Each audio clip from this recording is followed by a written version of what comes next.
नमस्कार, मैं हूं पवन त्यागी। लोकसभा चुनावों के लिए कांग्रेस ने अपना घोषणा पत्र जारी कर दिया है। इस घोषणा पत्र को यदि आप पढ़ेंगे तो आप देखेंगे कि मुस्लिम तुष्टीकरण की पराकाष्ठाओं को पार किया है इस घोषणा पत्र में। आप देखें कि इस घोषणा पत्र में जहां एक तरफ ईवीएम का जिक्र नहीं है, जिसको लेकर पूरा एक कैंपेन चलाया गया था कि ईवीएम में गड़बड़ी है और मोदी जी इसे हैक कराएंगे, उस ईवीएम का जिक्र नहीं है। जो इन्होंने मुद्दे चलाए थे यहां, वो इलेक्टोरल बॉन्ड को लेकर, उस पर कोई मुद्दा नहीं है, यानी ये फर्जी मुद्दे इन्होंने उठाए थे। लेकिन जो इस घोषणा पत्र में बातें कही गई हैं, इसमें मल्लिकार्जुन खड़गे ने जो इसकी शुरुआत की है, उन्होंने कहा कि जब कांग्रेस की सरकार नहीं थी तो यहां इस देश में सुई भी नहीं बनती थी। यहां से शुरुआत की, जिसका जवाब भारतीय जनता पार्टी के प्रवक्ता सुधांशु त्रिवेदी ने दिया और बेहतरीन जवाब दिया है। और हम तो जानते ही हैं कि हमारा देश सनातन है, पुरातन है और इसका जो इतिहास है वो करोड़ों वर्षों पुराना है। ये भारत देश पूरी दुनिया में विश्व गुरु के नाम से प्रसिद्ध था। पूरी दुनिया के लोग यानी यहाँ से शिक्षा लेकर जाते थे, सोने की चिड़िया कहलाता था। हमारे यहाँ जो विज्ञान था वो इतना उत्तम कोटि का था कि आज भी उतना विकास, उतनी खोज विदेशों में नहीं हो पाई है। भारत की चीजों को लोग नकल कर रहे हैं। सुधांशु त्रिवेदी ने जहां इनको आड़े हाथों लिया, वहीं आपको बता दें कि घोषणा पत्र में 3 तलाक को हम खत्म करेंगे, हमारी सरकार आ गई तो मुस्लिमों को छात्रवृत्ति और ज्यादा देंगे, हमारी सरकार आ गई तो सबसे बड़ी घोषणा जो इसमें की गई है वो कि मुस्लिम पर्सनल लॉ बोर्ड जो है, मुस्लिम पर्सनल लॉ को हम जारी करेंगे। क्योंकि आप देख रहे हैं सुप्रीम कोर्ट में इस मामले में बात आई थी और ये भारतीय जनता पार्टी के शासन में इन बातों को चर्चा हुई थी कि ये जो मुस्लिम पर्सनल लॉ बोर्ड है, इसकी कोई आवश्यकता नहीं है, क्योंकि देश के अंदर एक संविधान है और उस संविधान का ही सबको पालन करना चाहिए। हमारे देश के संविधान की मूल भावना ही है कि यहाँ सब धर्म समान है। एक तरफ तो सब धर्मों को समान बताया जाता है, दूसरी तरफ किसी एक धर्म के नाम पर अगर उनको विशेष छूट दी जाती है तो ये एक दोहरी मापदंड है और ये कांग्रेस का दिया हुआ था। कांग्रेस फिर से उसको कंटिन्यू करना चाहती है। ये घोषणा पत्र में बताया गया है। इस घोषणा पत्र में जहां आपको बता दें ओपीएस यानी ओल्ड पेंशन स्कीम पर यू टर्न ले लिया गया है। कई राज्यों में इसकी घोषणा करी थी, हिमाचल में इसको लागू करने की बात करी थी। इन कांग्रेसियों के पास इसका कोई जवाब नहीं है। जो पत्रकारों ने पूछा कि ओल्ड पेंशन स्कीम को तो आप कहते थे हमारे राज्य में हम लागू करेंगे, आपने हिमाचल में घोषणा की, आपने राजस्थान में घोषणा की, अभी तक लागू नहीं किया। इस पर आपको बताएं मल्लिकार्जुन खड़गे, सोनिया गांधी के पास इसका कोई जवाब नहीं था। मौसमी सिंह आज तक की पत्रकार है, कहा तो यही जाता है भाई वो कांग्रेस का फेवर करती है, लेकिन उसके सवाल पे उत्तर इनसे नहीं बना। तब वहां जो है पी चिदम्बरम थे, उन्होंने इसको लपेटा और कहा इस पर एक कमेटी बनी है, कमेटी अपनी राय देगी। मतलब इनकी कमेटियां 6 महीने हो गए, राय नहीं देगी। और पहले ये कह रहे थे कि चुनाव के बाद पहली ही विधानसभा की बैठक में हम इसको पास करेंगे। यानी देश की जनता को मूर्ख बना के सत्ता में आना, ये तो हम बचपन से देखते आए हैं। गरीबी हटाओ का नारा इंदिरा गांधी दिया करती थी, लेकिन गरीबों को ही हटाने का काम शुरुआत किया गया। जिस तरह से हम शुरू से देखते आ रहे हैं कांग्रेस का हाथ, और इस पर नारे दिए जाते थे, जात पर न पात पर मोहर लगेगी हाथ पर। हम तो बच्चे थे, हम छोटे छोटे बच्चे थे तो तब प्रचार में जाया करते थे, ऐसे ही नारे हम सुना करते थे। लेकिन आज वही कांग्रेस इस घोषणा पत्र में लिख रही है कि हमारी सरकार आई तो हम जातिगत गणना कराएंगे। यानी हिंदुओं को बांटने के लिए जो भी प्रयत्न इनको करने पड़ेंगे वो करेंगे।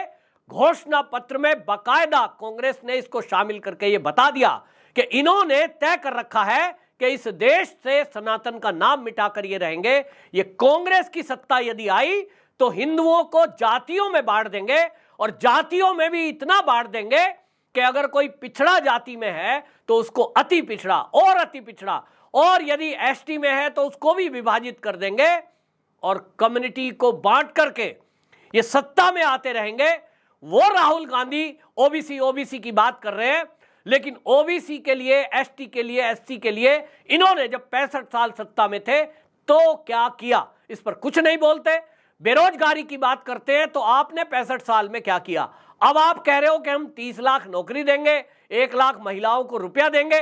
कैसा कांग्रेस के शासनकाल में रुपया दिया जाता था वो तो राजीव गांधी ने बताया कि 1 रुपया केंद्र से चला तो 10 पैसा लाभार्थी तक पहुंचा।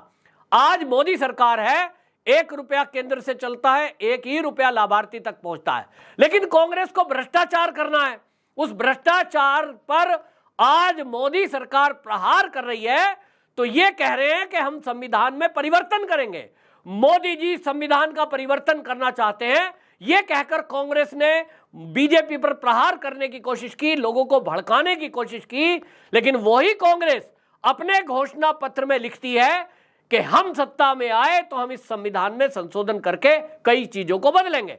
यानी आप समझ लीजिए कि संविधान में संशोधन करना, जातिगत गणना, 3 तलाक, मुस्लिम पर्सनल लॉ बोर्ड, इन सबके लिए वो कानून बदलेंगे, संविधान को बदलेंगे। संविधान में सेकुलरिज्म शब्द इंदिरा गांधी ने आपातकाल के समय जोड़ दिया था। हमारे संविधान में बाबा साहब अंबेडकर साहब ने नहीं लिखा था, इन्होंने लिखा। और अब इसके लिए कांग्रेसियों की, और आपको आगे बताऊंगा तो आप जानकर हैप रह जाएंगे, कुछ कंडीशनें हैं राज्य सरकार लगा रही है। आपने योगी जी का देख ही लिया, यूपी में पूर्ण प्रतिबंध है, हरियाणा में प्रतिबंध है। और इसलिए ये क्या कह रहे हैं, ये कांग्रेस कह रही है कि हमारी सत्ता अगर आई केंद्र में तो हम खाने की स्वतंत्रता रखेंगे। कोई भी व्यक्ति किसी भी वस्तु को खाने की बात करता है, उसको आजादी दी जाएगी। इसका ठीक मतलब वही है कि ये इस देश में अगर जिन राज्यों में गौ हत्या पर प्रतिबंध है, ये वहां उन प्रतिबंधों को हटाएंगे, केंद्र में ऐसा कानून ले आएंगे कि व्यक्तियों को खाने की आजादी हो जो वो खाना चाहते हैं। क्योंकि आपने देखा कर्नाटक से उठा हुआ मुद्दा ये पूरे देश में चल रहा था। भाई अगर स्कूलों में कोई एक धर्म के आधार का कोई कपड़ा पहनकर जाएगा, यूनिफॉर्म पहनकर जाता है, तो फिर स्कूलों में यूनिफॉर्म का मतलब क्या है? स्कूल कॉलेजों में बच्चे एक जैसे दिखे, अमीर का हो या गरीब का, हिंदू को हो या मुसलमान का, किसी भी धर्म का हो, किसी भी जात का हो, गरीब हो, पिछड़ा हो, सब एक समान दिखाई दे। इसलिए स्कूलों में यूनिफॉर्म का एक प्रावधान ये किया गया कि भाई एक जैसे बच्चे दिखे, और ये दुनिया के सब देशों में है। लेकिन कांग्रेस कह रही है कि हम यदि सत्ता में आए तो हम तो हिजाब पर छूट करेंगे, हिजाब पर छूट करेंगे। लेकिन अगर कोई तिलक लगा कर जाएगा, कोई भगवा गमछा पहन कर जाएगा, तो ये उसको कहेंगे ये है आरएसएस का गुंडा, ये है बजरंग दल का गुंडा। आरएसएस बजरंग दल के अगर कार्यकर्ता का कोई आई कार्ड नहीं देखते कि ये आरएसएस वाले, कोई लिख के चलता है यहां पे मैं आरएसएस का हूं। बस किसी ने अगर भगवा वस्त्र पहन लिया, किसी ने अगर एक तिलक लगा लिया, किसी ने यदि जय श्री राम का नारा लगा दिया, तो ये कहेंगे ये है आरएसएस का गुंडा, ये है बजरंग दल का गुंडा। लेकिन बाकी धर्मों के लोगों को ये छूट देंगे। ये घोषणा पत्र में इन्होंने लिखा है, ये बता रहा है कि किस तरह से इन लोगों की मानसिकता कांग्रेसियों की है, और इस तरह की ये जो है इसमें चाल चल रहे हैं कि किसी तरह ये सत्ता में आ जाए। आपको याद होगा मनमोहन सिंह खड़ा है, और ये तो दिखाई दे रहा है देश की आजादी के पहले से ये कांग्रेस षड्यंत्र करती आई है, चाहे वो नेहरू जी हो, फिर चाहे वो जिन्ना हो, और ये सब मिलकर के आज राहुल गांधी की जो कांग्रेस है, जो सोनिया गांधी की कांग्रेस है, इसमें अब ये दिखाई दे रहा है इनको ये शायद लग गया है मंदिर जाने का कोई फायदा ही नहीं हुआ, तिलक लगाने का कोई फायदा नहीं हुआ, प्रियंका गांधी वाड्रा का गंगा में डुबकी लगाना बेकार रह गया। हिंदू तो राम मंदिर के बाद और अब श्याम मंदिर की बात सुनकर बीजेपी के साथ जा रहा है, और इसलिए इनको शायद समझ में आ गया कि हिंदुओं को जातियों में बांटो और मुस्लिम तुष्टीकरण करके मुसलमानों को यह मैसेज दे दो कि तुम्हारी सबसे बड़ी अगर हितैषी है कोई तो वो कांग्रेस है। यह घोषणा पत्र से साफ दिखाई दे रहा है, और यह खतरनाक है कि आप किसी एक विशेष धर्म को छूट दें। आपके ही राज्य में, यानी इंदिरा गांधी के राज्य में सेकुलरिज्म जोड़ा गया, तब आप कह रहे हो हम संविधान बदल देंगे। और क्या क्या ऐड करने वाले हो भाई? सोनिया गांधी के इशारे पर यूपीए काल में हुआ था ना, एक कानून बनाने जा रहे थे, वो तो सत्ता परिवर्तन हो गया। वक्फ बोर्ड बना करके 2014 में चुनाव के जस्ट पहले अरबों रुपए की प्राइम लोकेशन की दिल्ली की जमीन दी थी ना, फिर से एक बार कांग्रेस उसी पुराने ढर्रे पर चलने का इनने तय कर दिया है और इसके घोषणा पत्र में यह दिखाई दे रहा है। अब इस देश के बाकी लोगों को सोचना है कि जो इस देश को एक रखना चाहते हैं, इस देश का भविष्य उज्जवल देखना चाहते हैं, उनको तय करना है कि कौन सी सरकार को उनको लाना है।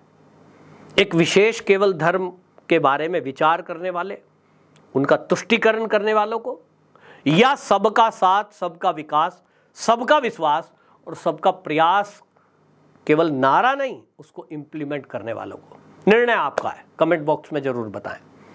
वंदे मातरम।